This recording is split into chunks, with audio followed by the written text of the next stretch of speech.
शाळीग्रामजी मला सांगा की आपण छत्रपती संभाजीनगरबद्दल तुम्ही बोललात, मात्र इतर जालना असेल, लातूर असेल, एकूण मराठवाड्यामध्ये काय चित्र आहे? एकूण 5 महानगरपालिका इथे महापालिकांच्या निवडणुका होतात. त्यातली परभणी जर सोडली तर बहुतांश ठिकाणी युती बसताना दिसते आहे. नांदेड सारखं शहर घेतलं तर अशोक चव्हाणांच्या नेतृत्वाखाली तिथे लढलेली आहे.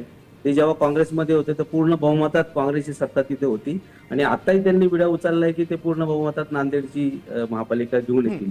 जालन्यामध्ये ची पहिलीच निवडणूक आहे, परंतु तिथलं राजकारण त्याच्यानंतर रावसाहेब दानवे सक्रिय झाले आणि बाकी जे अर्थपूर्ण घडामोडी तिथे घडतायत त्यावरून महायुती पण तिथे बसताना दिसते आहे. बाकी राहिलेली लातूरमध्ये जे वक्तव्य रवींद्र चव्हाण यांनी केलेलं होतं विलासराव देशमुखांबाबत, तर त्याचा फार काही असा परिणाम झालेला नाही. कारण काँग्रेसचे लोक नाराज झाले तर ते भाजपला मतं देणारच नव्हती. परंतु नंतरच्या आताच्या 5 वर्षामध्ये तिथे झालेली कामे बघता हा पुन्हा तिथं महायुती आणि शिंदे सेना हीच सत्तेवर येईल. माझं असं स्पष्ट मत आहे की एकूण 5 महानगरपालिकांपैकी एक परभणीची सोडता बाकी ठिकाणी महायुती सत्तेत असेल. संभाजीनगरमध्ये सुद्धा महायुती सत्तेत असेल. मोठा पक्ष म्हणून भाजप हा असेलच मोठा भाऊ म्हणून. परंतु जे काम म्हणजे निलेश सर म्हटले तसं जे काम ठाकरे बंधूंनी इथं करायला पाहिजे होतं नंतरच्या काळामध्ये, पक्ष फुटल्यानंतरच्या काळात, ते केलेलं नाही. दुसरी महत्वाची गोष्ट, चंद्रकांत खैरे आणि अंबादास दानवे यांच्यामधनं विस्तव जात नाही. अंबादास दानवेंनी तिकीट जी वाटली त्याला विरोध म्हणजे उघड विरोध चंद्रकांत खैरे यांनी केला आणि त्याची दखल सुद्धा ठाकरेंनी घेतलेली नाही, उद्धव ठाकरेंनी घेतली नाही. जर ही कमान जर खैरेंकडे असती आताच्या निवडणुकांमध्ये तर चित्र वेगळं असतं. अंबादास दानवेंचा इथला जो चेहरा आहे तो हा दरबारी म्हणून त्याच्याकडे बघितलं जातं आणि खैरे हे ग्राउंडवरचे नेते आहेत. आजही त्यांना मानणारा मोठा शिवसैनिकांचा मोठा वर्ग इथे आहे. ही जर निवडणूक त्यांच्या नेतृत्वाखाली लढली गेली असती तर वेगळं चित्र असतं.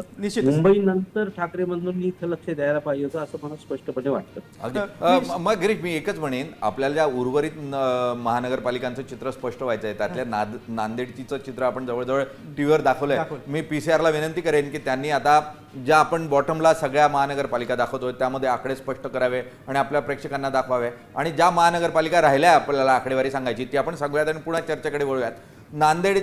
नांदेडची आकडे समोर आपल्याला बघा. एकूण जागात 81, त्यामध्ये भाजप सर्वाधिक मोठा पक्ष 39 जागांवर यश मिळेल त्यांना. शिंदेसेना 15, अजित पवारांची राष्ट्रवादी 4, काँग्रेसला 12, एमआयएमला देखील चांगलं यश मिळेल, 10 जागांवर यश मिळेल असा अंदाज आणि इतर 1. बघा आपण नांदेडमधला एक्झिट पोलचे आकडे बघतोय आपण. ठाकरेंनी फक्त नेतेच घेतले नाही, नेत्यांबरोबर महानगरपालिका घेतल्या अशा स्वरूपाचे चित्र जे ते या ठिकाणी पाहायला मिळते. भाजपचे खासदार अशोक चव्हाणांनी देखील इथे मोठा प्रचार केला होता पक्षासाठी, आपण बघतोय.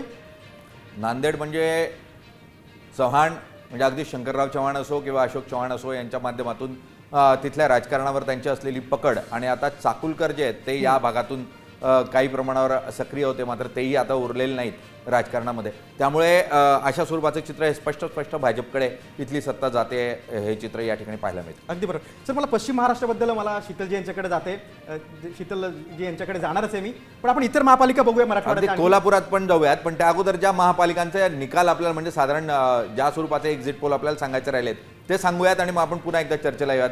यानंतरची महानगरपालिका लातूर.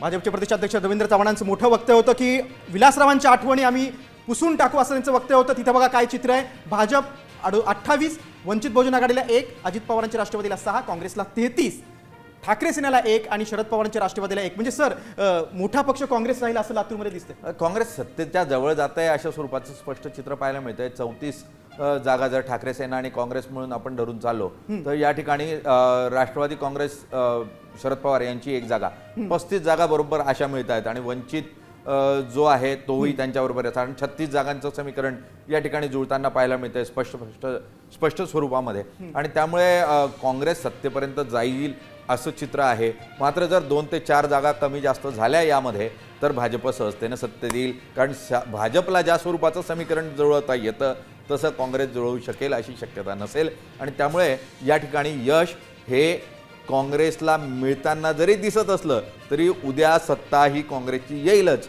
असं सांगता येत नाही.